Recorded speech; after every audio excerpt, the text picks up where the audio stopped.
Adam Taxon here, native of Delaware County, Pennsylvania, outside Philly, lifelong Eagles fan. Yeah, of course, with the Super Bowl, people, the media, hey, it's lazy. It's how many clicks you can get. I can't say I haven't done that myself, but it's all about how awful the Eagles fans are. And I'm not going to say there isn't a point to some extent, but here, basically, I'm just trying to compile and do a little editing so that you have a more coherent, easy to use video of what they're going to say about Eagles fans anyhow in the 2 weeks before the Super Bowl. Not even 2 weeks anymore. I'm not going to talk or narrate through this whole thing, but just where necessary. This is for people who aren't familiar with Philadelphia, Frankfurt and Cotman and Northeast Philly. Typical gathering point on those rare occasions when there's something to celebrate in Philly sports. Also, Center City on Broad Street, that's also a big gathering point. This happens to be in Northeast Philly. And just Eagles fans showing enthusiasm, you know, despite what the media may want to make of it. Just mentioned Center City. This seems to be in Center City from what I can tell. Yeah! All right, is that enough of the mildly normal? We can get to the even quirkier stuff now. So the Vikings fans before the game on Sunday night, which I just want to remind people, the Eagles won 38-7. They took over the steps in front of the Art Museum, the so-called Rocky Steps. The statue, actually, that was once up there, is by where the stadiums and arenas are in South Philly now. But so, you know, they laid low after the game for good reason, but that doesn't mean that there wasn't activity on the steps of the Art Museum. And here is someone driving a dune buggy up it, and I apologize for those of you who've seen a lot of these videos ahead. I'm just trying to sort of bring them all together.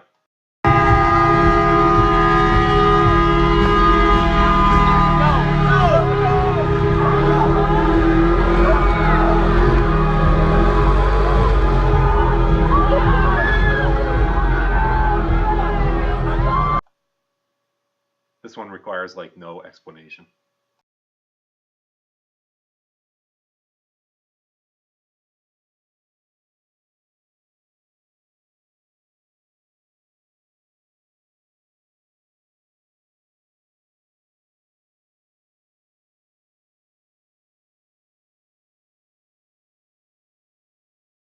This one probably has made the rounds more than anything else. Again, if you've seen all of these, why are you still watching at this point? But the subway scene and the guy and a pole in his way. Yeah, if you haven't seen this, you probably haven't seen any of them.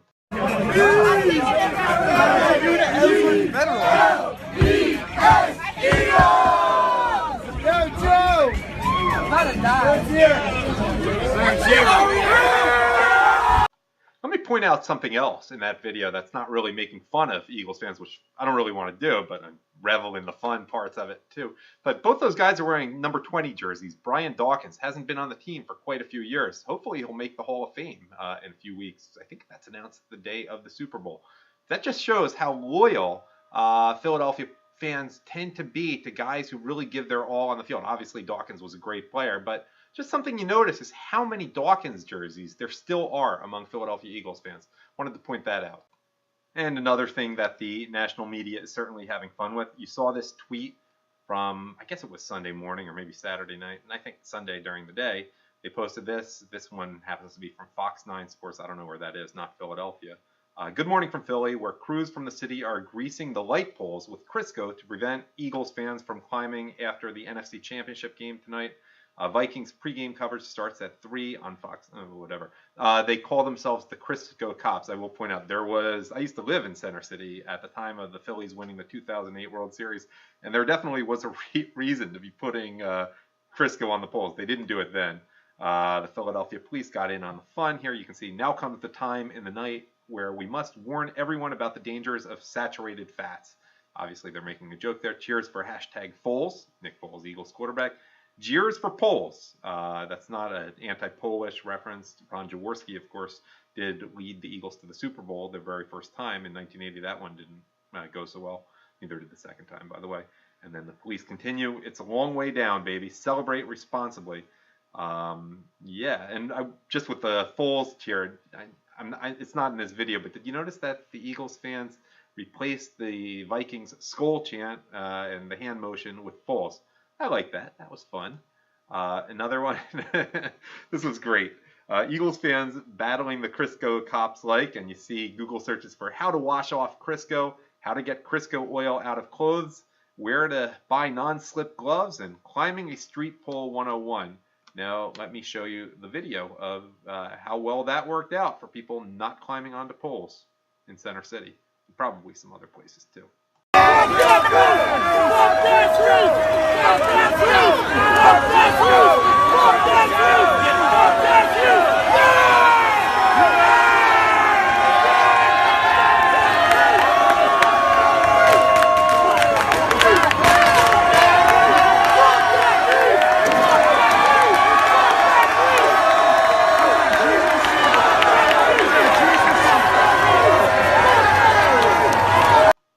Yeah, I'm aware the majority of you who are watching this are watching it on phones. You may not be able to read what the tweets say when I put a picture in there, which I'm doing here, but you can at least see the picture, hopefully.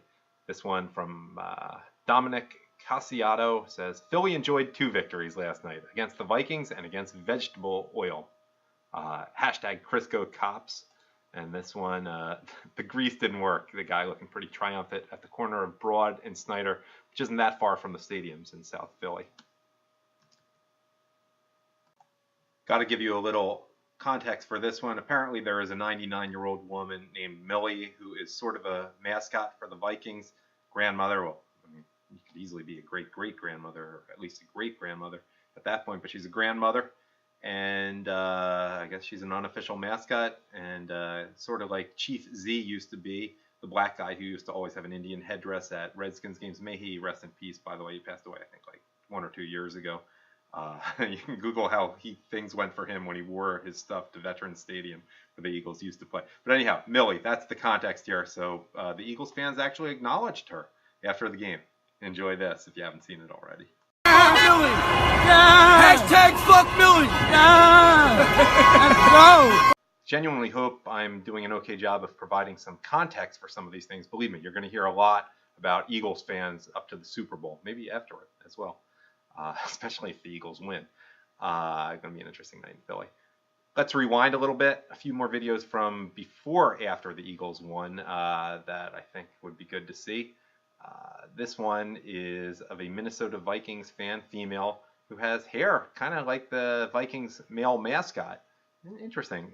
She clearly wasn't happy by some combination of the way her team was playing and presume her treatment by Eagles fans in her area. Yeah, let's watch her spit on Eagles fans here. See what I mean? 2nd and 10.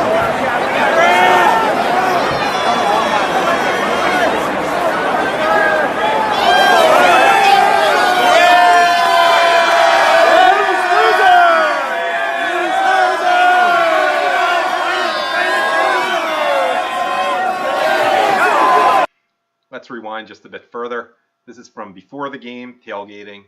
The treatment of a couple Vikings fans walking through Eagles tailgates. My guess is that they tried to provoke this and I don't know who shot the video, but I'm guessing it might have been them. Or they knew what they were doing, and these were pretty big guys. But enjoy.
Something else here. Look, it's not only at the games, it's not only after the games or before the games. But Eagles fans tend to be pretty passionate online too, lest you think otherwise. I just want to show you this. Well, let me just say, hopefully I'm doing okay with this, with the narration providing a little bit more information than you get just from watching the tweets or the Twitter videos or wherever you see it. But, well, at the very least, hopefully I'm better than this putt that you're about to see here. And the point by my showing this is, well, wait till you see what the reactions to this are afterwards. I've collected some of them. Enjoy. Eagles fans are the most disgusting human beings on planet Earth, and they put their shameful selves on full display throughout NFC Championship week. You want a piece of me, motherfucker? I'm right here, bitch, and I ain't leaving. Not only did they throw full beers at Vikings fans walking to the stadium, which could easily lead to a serious injury, they also chanted Millie about a 99-year-old Vikings fan after the game. They also vandalized cars, drove a Jeep up the Rocky Steps, blew air horns at the hotels where the Vikings players were staying, and threw beers at the Vikings bus after the game. Embarrassing. I will never apologize. Hey, Eagles fans, how about you show some class in victory or defeat and not continue to accept that this is what Eagles fans are? Rude, lewd, dangerous, disgusting humans who think it's okay to put other people's lives in jeopardy for your own momentary amusement. You need to calm down. While I know these actions don't represent the entire fan base, they do represent Eagles fans in the public perception. And that's all that matters in this social world where every one of those despicable acts were caught on video. Of course, Vikings fans now have to deal with an influx of Eagles fans for the Super Bowl in Minnesota. And while those Vikings fans would be totally justified in harassing and abusing those same Eagles fans, they likely won't, and will show a little bit more class. Maybe Eagles fans can learn a lesson from that, but probably not.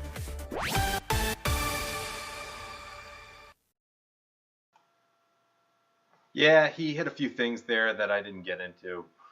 The things thrown at the Vikings bus, but whatever. I'm not out of line, though, in referring to him as a putz. But anyhow, let's get to some of the tweets about that video. And those reactions. Serious question. Why did you not address the video of the Vikings fan spitting on the Eagles fan as she was escorted from the stadium? Is it because she doesn't represent an entire fan base? I love this part. Also, you should use your hands more when you talk. You have, was it difficult shooting this entire thing with a full diaper? And Snowflake, yeah. This had nothing to do with the Eagles, but this guy reminded me of this tweet for some reason I saw by an up-and-coming liberal star, Liz Plank, from the Women's March. Some guy holding a "Men We Must Do Better" sign, and she wrote about that. Might be my favorite sign from the hashtag Women's March so far. So, you know, I just figured I should mention that because it made me think of this putz. Let's just go through the rest of these. Sounds like you should cover chess or WNBA if you're going to be that sensitive. Still talking about that guy. Oh yeah, Vikings fans will show so much class, and they're talking about a tweet. Vikings fans literally rallying by the hundreds to throw at Eagles fans while still playing the victim card. SMH, of course, whether they actually do this versus just talk about it on Twitter is a whole other story. And of course, the fans who were at the Super Bowl, half of them, or maybe not half, but a lot of them aren't fans of either team. It's just very, very expensive. So it's going to be a different type of person than the people you've seen in this video. That's putting it mildly. More tweets. Was it classy when the female Vikings fan, you saw her earlier, was spitting at people when she was being escorted out? What did they think would happen when they showed up and chanted at the art museum or dressed up the Rocky statue that was in South Philly by the stadium where the Rocky statue actually is? Don't want to confuse you. The art museum is in the movie Rocky, but the Rocky statue is downtown in the stadium complex. When they showed up and chanted at the art museum or dressed up the Rocky statue and proclaimed they took over. LOL, this nerd would get wedgied here. They shouldn't have touched Rocky. Actually, the Vikings embarrassed themselves with that ass kicking. F off. You follow a public bias that isn't true. Probably never been to Philly. That shirt is embarrassing. And is there any more after that? Sorry, I lost my place here. But this is getting way too long. Just a little bit more. Quote, Eagles fans are disgusting, end quote. Look in a mirror, pal. And then it's called the best home field advantage in sports, nerd. I'd have to say I did go to the NFC Championship 15 and 14 years ago when they lost to Tampa Bay and Carolina, so I might dispute that at least in terms of NFC Championship games. Another crybaby liberal millennial. Where is your hippie beard, nerd? And then finally, this sums it all up, STFU. And speaking of which, I've been on this probably way too long, so I'm going to say goodbye. Thank you for watching.